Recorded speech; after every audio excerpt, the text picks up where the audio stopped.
depois desse episódio, né, que eu senti ali com o pregador, quando realmente aceitei Jesus, eu não conhecia a Ruby ainda. Certo. Eu era solteiro, Sim. né? Então, nesse período, né, Deus foi me moldando, fui trabalhando e tal. E eu cada porque quando você é novo convertido, né, que você tá naquela fase nova, você quer estar todos os dias na igreja. Conta nos dedos do dia de culto. Exatamente. Quer estar todos os dias. E lá em Joinville não tinha culto todos os dias. Sim. Era terça, quinta, sábado e domingo, né? 4 dias na Quatro semana. dias na semana, né? E eu não falhava um. Na segunda-feira tinha o circo de oração dos jovens. Isso, tinha mais o ciclo, porque eu era jovem na época. Dependendo da congregação em Joinville, tinha na segunda, dependendo da igreja, dependendo do tamanho da igreja, da estrutura da igreja, na segunda-feira se reuniam os jovens para oração, se reuniam as irmãs para oração e se reuniam os homens para oração. Exatamente. Eu sei porque eu sou de Joinville e eu vim de lá, então é bem por aí. Exatamente, na época, então eu ia também na segunda-feira porque eu era jovem, eu ia nos jovens na segunda-feira, mas eu ia todos os dias. Então Deus começou a trabalhar de uma maneira surpreendente na minha vida, que quem me conheceu da vida que eu levava, não me conhecia mais. E o engraçado é que é igual a palavra diz, né, que a água não se mistura com o óleo. Então, as pessoas que viviam com você lá no mundão afora, você não precisa se afastar dela.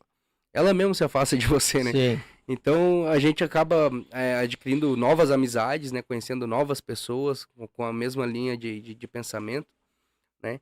E eu comecei a frequentar mais, todos os dias, todos os dias, todos os dias. E o engraçado é que sempre me pego rindo, porque quando eu entrei quando eu aceitei Jesus, que eu entrei na igreja realmente para servir a Deus, o meu sonho era ser sonoplasta.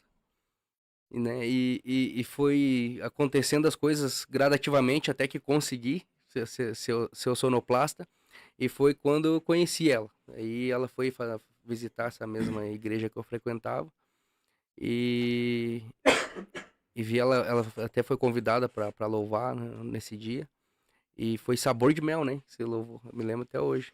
Sabor de Mel da Damares. Ficou gravado, né? Quem me arrepiou. Sim. Eu sou ruim de memória. Sim. Lembrei. E fiquei admirado, né? Não de uma maneira homem e mulher. Fiquei admirado com o talento que ela tinha, né? De louvar. E, sei lá, mexeu comigo. E dali pra frente, né? Daí jovens e tal, a gente acabou namoro cristão de verdade. Uma coisa que pra mim parecia impossível lá no mundo afora, né? No mundo fora. Então, as coisas foram acontecendo rápido. Então, acho que nós ficamos, 7 anos, né? Começamos a namorar dia 9 de março, bem no dia do aniversário de Joinville. Sim. E casamos em dezembro, dia 19 de dezembro, do mesmo ano. Do mesmo ano. De 2009. 2009. Exatamente. E ficamos, acho que na igreja 7 anos, né? 7 anos. No total. 7 anos. E as coisas aconteceram bem rápido nessa época. Bem rápido mesmo. E assim, todas as experiências que eu tive dentro da igreja, pra mim, foi muito boa, muito gratificante. Experiências com Deus. Com Deus, exatamente. Experiências com Deus.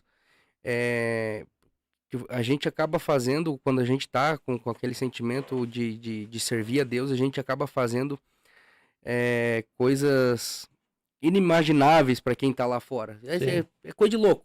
Sim. Quem tá lá fora, né? Que não conhece. Sim. Não, isso aí ficou louco. Ficou fora da casinha. Então, mas foram coisas grandes, muito, muito boas e gratificantes. Até que chegou um período que a gente acabou...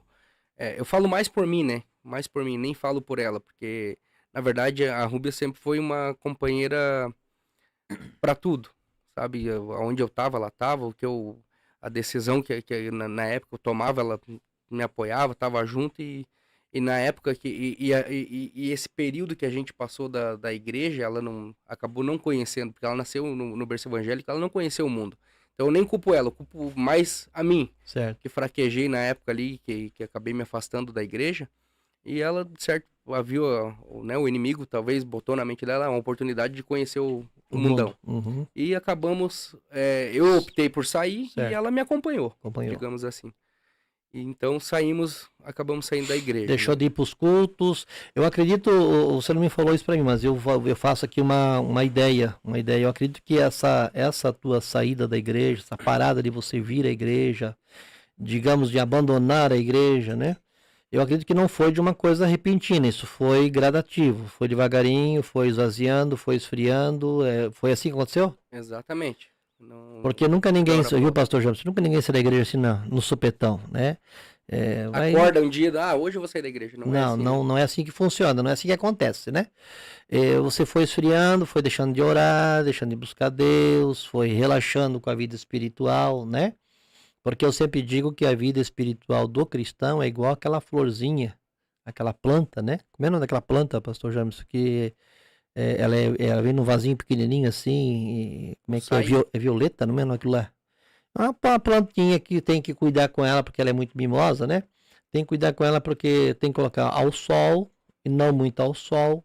E a sombra, não muito à sombra, não pode colocar muita água, tem que colocar água dentro de um equilíbrio e tal.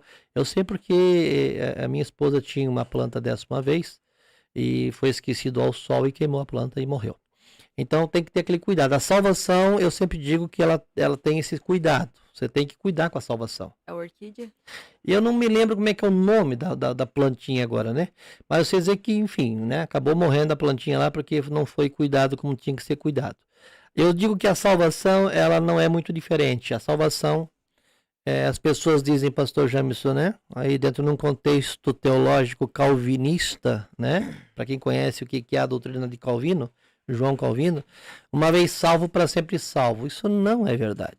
Isso não existe. Isso não tem base teológica para isso aí. Uma vez salvo, para sempre salvo. Não.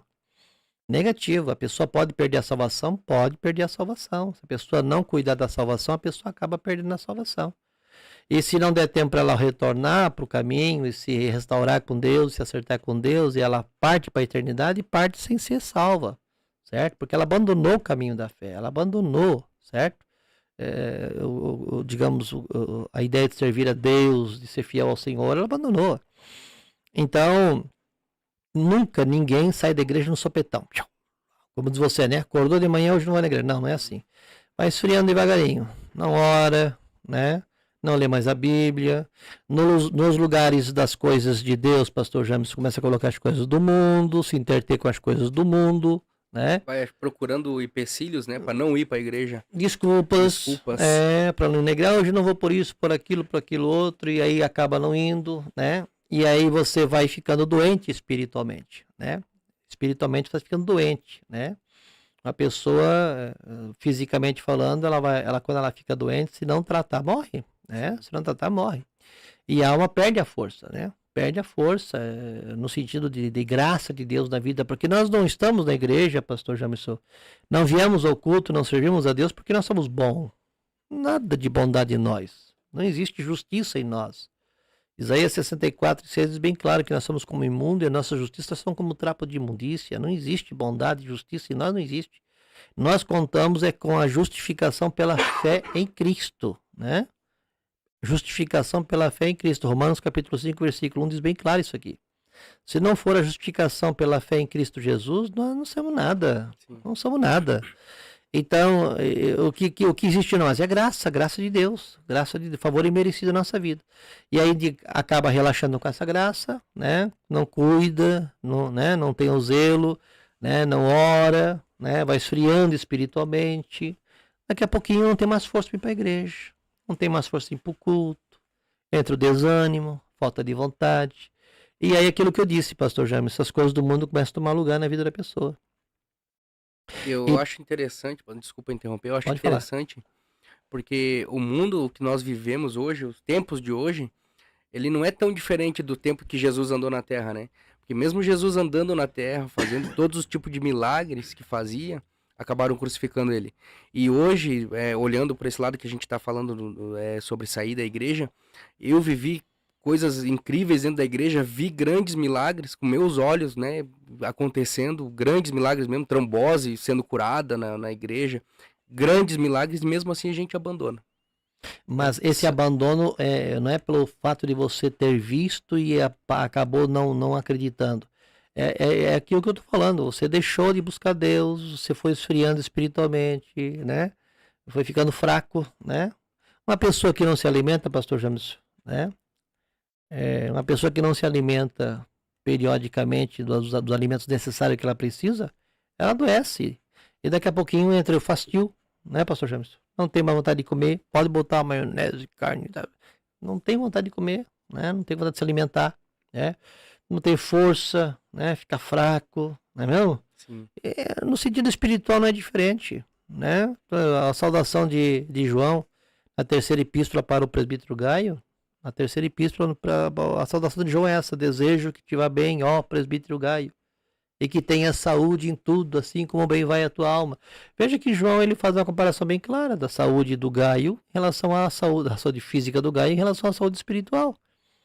Então existe esse paralelo, essa comparação, não é forçar texto, não. A pessoa deixou de buscar Deus, ela vai enfraquecendo. Ela pode até bater o pé e dizer, não, da igreja não saio, da igreja eu fico, porque não vou, mas não está orando mais, não está buscando mais a Deus, não está lendo mais a Bíblia, não tem mais o devocional necessário. O que acontece? Ela se torna uma dracma dentro da casa, perdida. Entendeu? Sim. Dentro da casa perdida. Está ali, mas está perdida.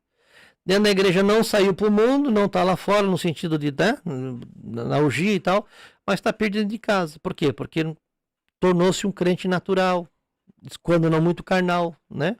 Porque deixou de orar, deixou de buscar Deus, né? Deixou de ser espiritual. E daí, Dani, você então saiu da igreja? Daí acabei saindo da igreja e, se eu não tô enganado também, nesse período de sair da igreja, parece que dobrou, eu fiquei acho que 7 ou 8 anos também fora da igreja. E dobrou aquilo que eu, não no sentido de voltar pro tráfico, até porque nem tinha condições mais, né? A lei da criminalidade lá do tráfico não deixava. Mas parece que veio em dobro o negócio do mundo, assim. Criminalidade novamente, né? Cachaçada, né? Alcoolismo, prostituição, as coisas do mundão, né? Então, ficou bem pior, bem pior. Então, acabei tendo um prejuízo muito grande, né? No mundo espiritual. Acabei perdendo todos aquela sede que eu tinha por Deus, os talentos que eu tinha com Deus, né? Na igreja. A intimidade com Deus. Intimidade com Deus. Agora deu nó na garganta. Mas acabei perdendo tudo aquilo que eu tinha dentro da igreja. E uma coisa que eu mais gostava... Aguinha pra ele, pessoal. Uma aguinha pra ele? Tem água lá? Tem água? Tem.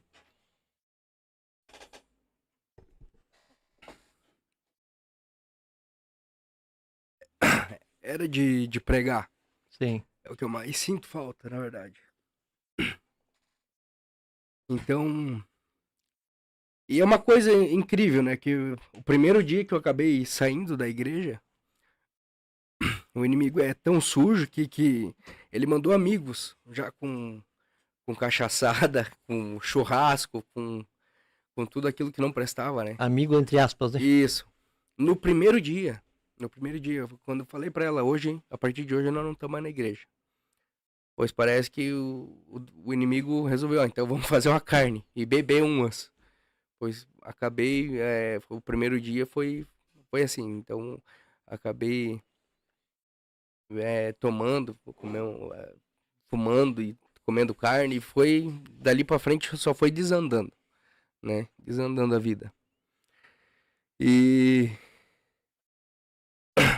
o maior prejuízo que eu tive com o afastamento de Deus da minha vida foi quando a gente acabou se separando, né? Então, acabei me afastando dos meus filhos. Um abismo foi chamando outro abismo. Exatamente. Então, eu perdi grande... Acho que nós ficamos 4 anos, né? Sim. 4 anos separados, então foi 4 anos que eu perdi de ver o crescimento dos meus filhos, né?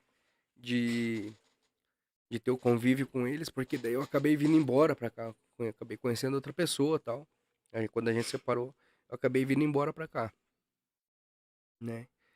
Mas é como eu digo, é, todo o valor tudo que eu passei durante a nossa separação, nesses 4 anos, serviu como de certa forma, um aprendizado pra mim.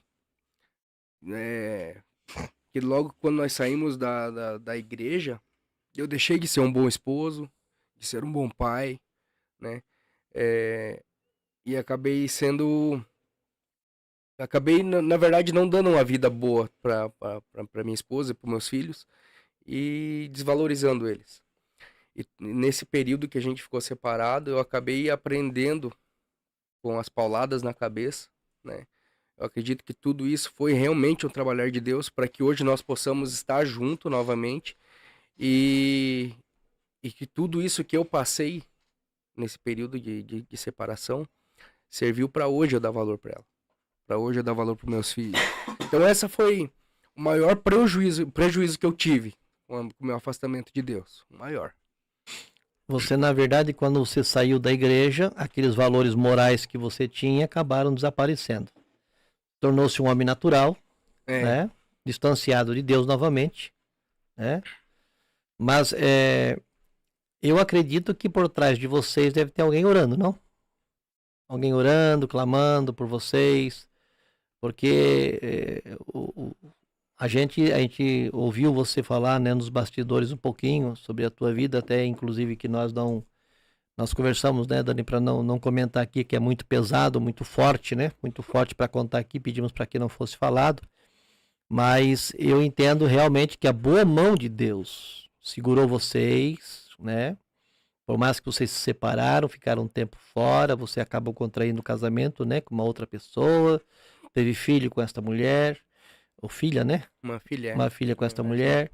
Mas assim, Deus é tão bom e tão misericordioso, Deus é tão maravilhoso, tão lindo, tão glorioso, que o Senhor Deus, ele conhece o profundo do coração.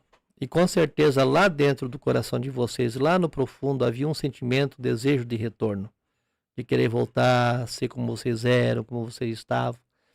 E Deus então vai trabalhar, né, como trabalhou, para que isso acontecesse na vida de vocês, né? Eu não conhecia os irmãos, fui conhecer aqui, né? Fui conhecer aqui quando tiveram num culto conosco aqui, né? E visitando e tudo mais. Falaram de você que era professor de academia, dono de academia, da Rúbia também. Aí eu procurei conhecer vocês melhor, entender vocês, né? E aí nós nos aproximamos. O teu retorno se deu quando? Quando e como? Para a igreja, eu digo. O meu retorno é que eu comecei mais uma vez, né, visitar a igreja, foi devido, eu digo assim, mais uma, digamos, mais uma separação, né? É mais uma, uma, uma perca que eu tive, né? Do outro relacionamento. Então quem passou por isso sabe que a pessoa fica desnorteada, né? E eu acabei buscando refúgio na igreja, né? Porque é, eu acredito que existe, acho que é até comprovado cientificamente que existe um vazio no coração do homem que é só de Deus. E é um espaço que é só o Espírito Santo que pode preencher, né? Então tu pode ter dinheiro, pode ter tudo na vida, mas se não tiver Deus, parece que sempre tá faltando alguma coisa. E eu sentia isso, eu passei por isso novamente, né? E eu acabei voltando a visitar a igreja, mas agora sabendo, né, quem era Deus, quem era Jesus, né? Então foi um retorno. E as coisas, é tão engraçado trabalhar de Deus, né? Que quando eu comecei a voltar, quando eu comecei a visitar a igreja novamente, voltar para a igreja, Deus foi falando comigo novamente, né? No profundo, né? Coisas que só eu e Deus mesmo sabia. E o negócio foi se encaixando novamente, né? Até tem a minha sogra, a irmã Nazir, a gente chama ela a vida toda de irmã Nazir, e ela vivia falando pra ela, calma, pra ela, né? Calma que você e o Dani vão voltar. Eu já fazia 4 anos que nós estávamos separados. E ela vivia falando pra ela, pedras vão rolar, vai acontecer tantas coisas, mas você e o Dani vão voltar, porque Deus uniu vocês dois. Então, comecei a visitar a igreja novamente e as coisas foram se encaixando. Nós voltamos a ter contato, tal. Fui para Joinville, né, para visitar minha família. Acabamos conversando novamente e, né, se reaproximamos. A primeira coisa que eu fiz logo quando eu separei do meu outro casamento aqui, porque eu sentia muita sede, né? Foi ligar para meus filhos, falar com meus filhos lá em Joinville. Então, logo que aconteceu a separação ali, eu já liguei para eles para conversar com eles, para matar a saudade, porque a gente não tinha muito contato, né? E logo foi se encaixando, começamos a conversar novamente. E até colocamos isso como regra para nossa volta, para nosso para nossa aliança novamente, para nosso casamento novamente, que nós voltaríamos se nós fôssemos para a igreja novamente, porque foi um dos motivos da nossa separação, não motivo, né, mas o fator principal que fez a gente separar foi a saída da igreja. Foi a gente ter se afastado de Deus. Por isso que tudo aconteceu. Eu acredito que se a gente tivesse continuado, estaríamos até hoje, né, casados. Então, a gente acabou fazendo esse acordo. A gente volta, mas temos que voltar para a igreja também. Então...